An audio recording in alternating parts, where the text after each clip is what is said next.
obviously not for many people that don't know, you are from Michigan. What are some of the different things you've noticed from hunting in Michigan and hunting in other places like such as Canada and stuff? There's a huge difference. I grew up on the west side of the state, southwest corner of Michigan, small town called Edwardsburg.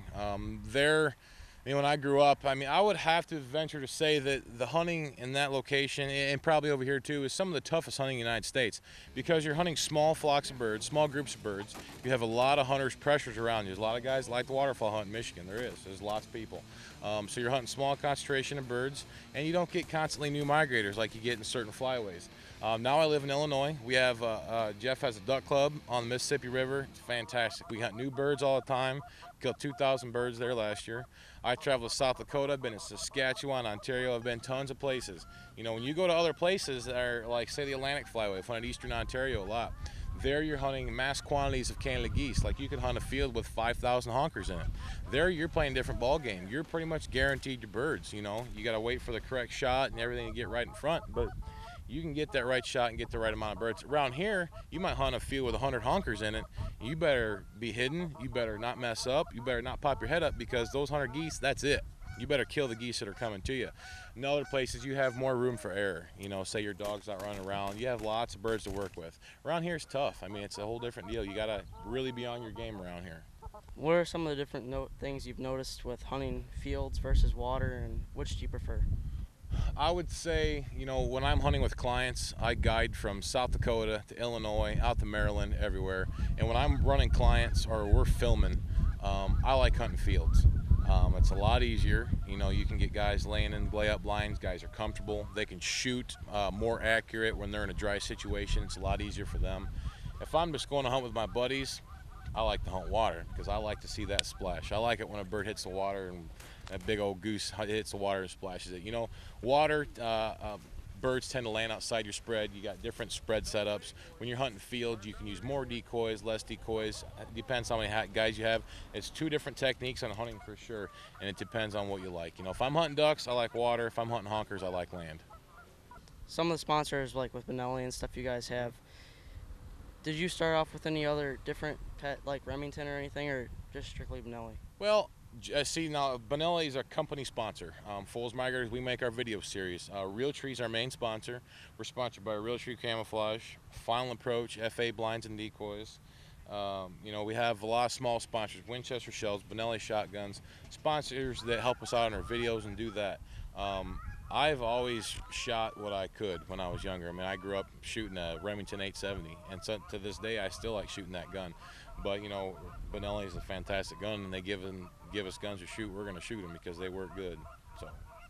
For talking about hunting and stuff, what are some of the main differences in calling techniques between competition and hunting calls? Huge difference. Lots of good contest callers out there, but there's very few, maybe just a handful of guys that are excellent contest callers that can still call in the field real well. There's a big difference. When you're hunting, you don't use hail notes. You don't use all sorts of funny sounds. There's all sorts of sounds that guys try to teach you. Sounds that a goose does, but they might only do like in the summertime feeding on bread at the park. Sounds that are natural, but you don't necessarily need them in a hunting situation. When you're hunting Canada geese, you're hunting them in the fall and the wintertime when they're fending for their life and their food. They're aggressive. They have sharp notes. They're real aggressive. So contest calling on the stage is completely different than in the field. You don't develop a human rhythm. You have to sound like a goose when you're hunting. You don't want to sound like a goose call or a goose caller. You want to sound like a goose. So there's a huge difference. And the more experience you have in the field, the more you hunt, the more you develop that talent instead of just being on stage. For your Foils Migrators calls, what are some of your better sellers? On our line of calls, we have Foles Migrators and Big Guys Best. We have two different lines of calls.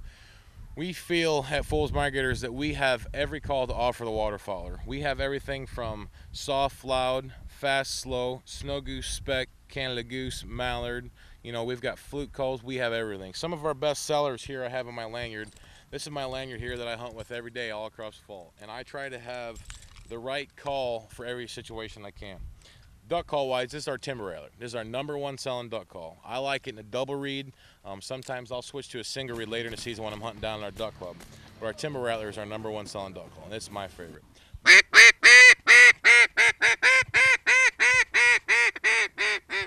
Okay, This is our new polycarb we just come out with this year. It's called the Cole's Carnage Collector. It's named after Jeff Wool's son.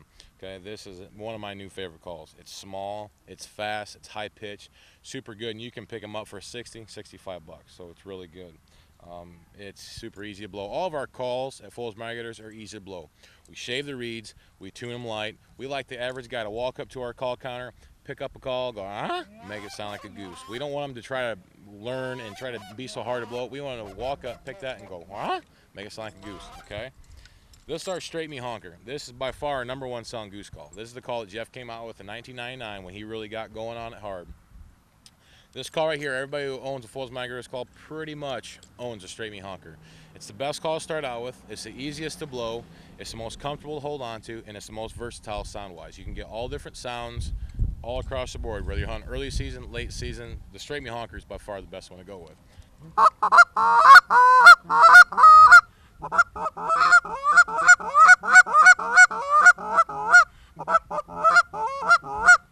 We make other styles too. We make a flute call. This is our meat cutter flute for a lot of the old school guys that don't want to turn to a short reed. Good on the water. We have things, spec calls, snow goose calls. You know, we have a whole different line of calls. We feel that we offer the waterfowler in North America every option, or Canada, every option he possibly ever would want for a duck or goose call. For the guys that don't know, what is the difference between a short reed and a long reed? The difference between a short reed and a flute, you know, a flute's a long reed. With a short reed, you have a very different technique to blow it. It's easier for a guy who's never blown a goose call at all to come up and pick up and blow a short reed than it is for a guy that's blowing a flute call to try to change over to blow a short reed. What you do when you blow a flute call is you develop bad habits and where you have to flutter your tongue. When you blow a flute call, you actually push your tongue up into the call and say words like who-wit, to-wit, or you enunciate the T word and it comes up into the call, such as this.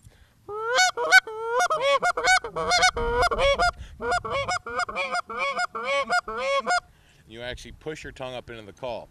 It's a good call, sounds like a goose, but it's not quite as sharp as it needs to be, and it's not as loud as it needs to be. So the glorification of going to a short reed is you're going to have sharp notes, you're going to be a lot louder, and you're going to sound more like a goose, okay? It is a different technique.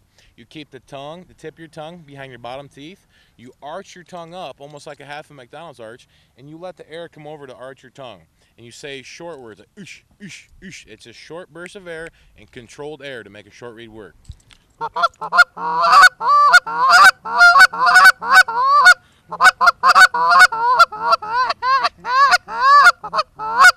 Benefit you're going to have, you're just going to sound more like a goose with a short reed. Pretty much in the field anymore, most guys don't use flutes. You're probably looking at maybe 20%, 15% of guys still run flutes or a long reed, and everybody else pretty much switch over to a short reed. This is almost the end of the day here at the Cabela's Waterfowl Classic in Dundee, Michigan. Once again, thanks, Big Sean.